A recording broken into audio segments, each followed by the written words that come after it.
Hello and welcome to part 3 of the lesson on drop chords on the guitar. In the previous lesson, we have discussed drop 2 chords and demonstrated them in C major 7 with a little side offshoot there demonstrating how these can be applied to different types of chords, which is to say 7, minor 7, major 7, sharp 5, and so on, and any kind of color that you want to add to the chord.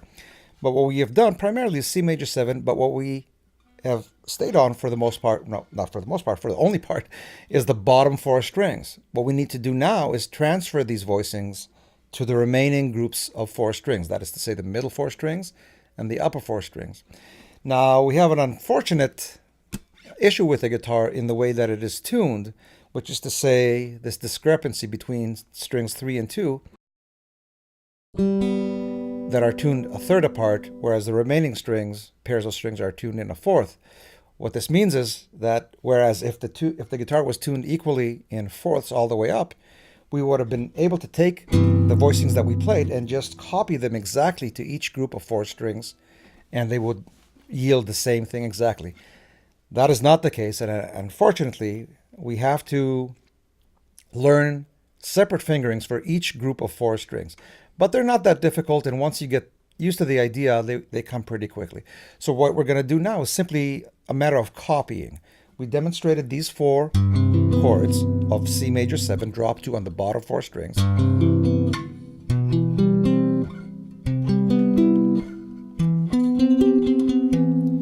And what we have to do now is copy them note for note to the middle 4 strings. So this one is available right here. And don't forget, there's a PDF you can purchase below that illustrates all these chord shapes. So I'm talking about them quickly here in the video, but if you want to look at them closely, the PDF is available. Check it out below. So this and this are exactly identical, just played on a different group of 4 strings. B, E, G, and C. And then this one is here. Probably you're familiar with this shape. Then, and once again, we are inverting these chords. And if you haven't done so yet, I have a video here on YouTube describing how to invert any chord on the guitar, because I'm just breezing through these inversions without explaining how I'm inverting them. But if you want to learn how to invert any chord, not just these chords, not just drop chords, not just basically any group of notes, even if they're not an actual outright chord, you'll want to check out that video. I'll have the link again in the information below. So once again,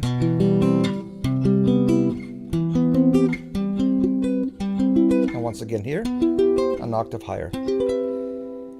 Similarly, we now want to play the same chords in the upper 4 strings. So this one can be found here.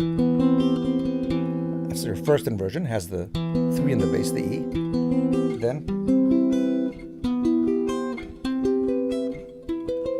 notice how easy, well, the word isn't easy because if they're new to you, they're not easy, but the fingerings themselves are not difficult. They're not these monster stretches that we saw in the first part of the lesson as it related to closed voicings. These are manageable fingerings.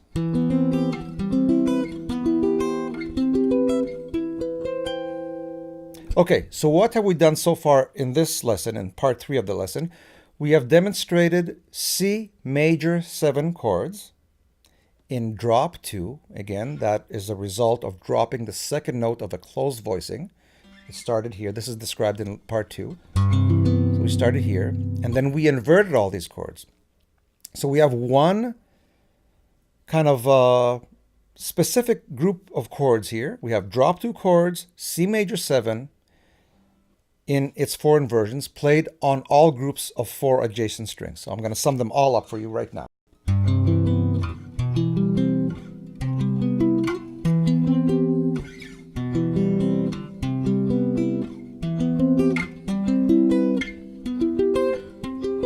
Now, as you can see, I'm playing the octave. You want to take advantage of the length of the neck, and where possible, play as far as you can go.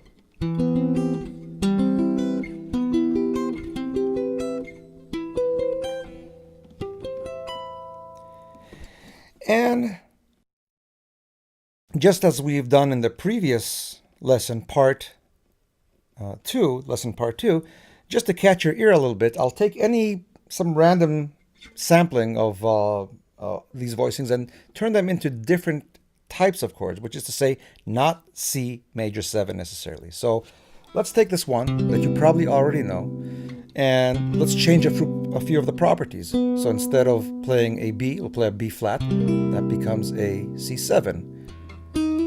Lower the E to E flat, get C minor 7. Lower the G to G flat, C minor 7 flat 5. And of course, you can invert those as well. But those are not the only colors, because those 4 chords are in the diatonic system. What about your C major 7 sharp 5, or C major 7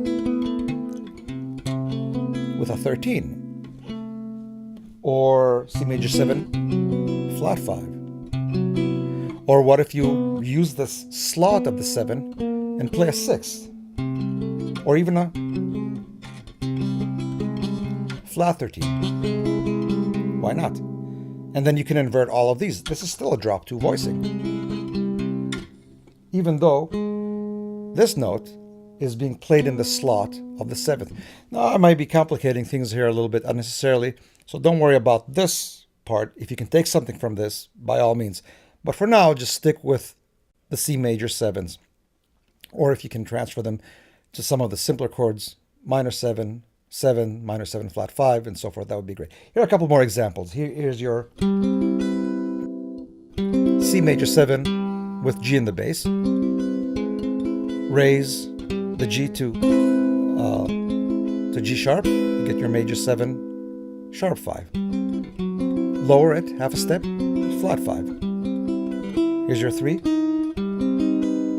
Now you have a minor major 7. 7, 7 sharp 5. 7 flat 5. And so these are all drop 2 chords. This concludes part 3 of the lesson. In the next lesson, part 4, we will explore the idea of dropping other notes. So far, we've done only drop 2. What about drop 3? What about dropping more than one note? We can play chords that we know as drop 2 and 3, as well as drop 2 and 4, and I will demonstrate those in part 4.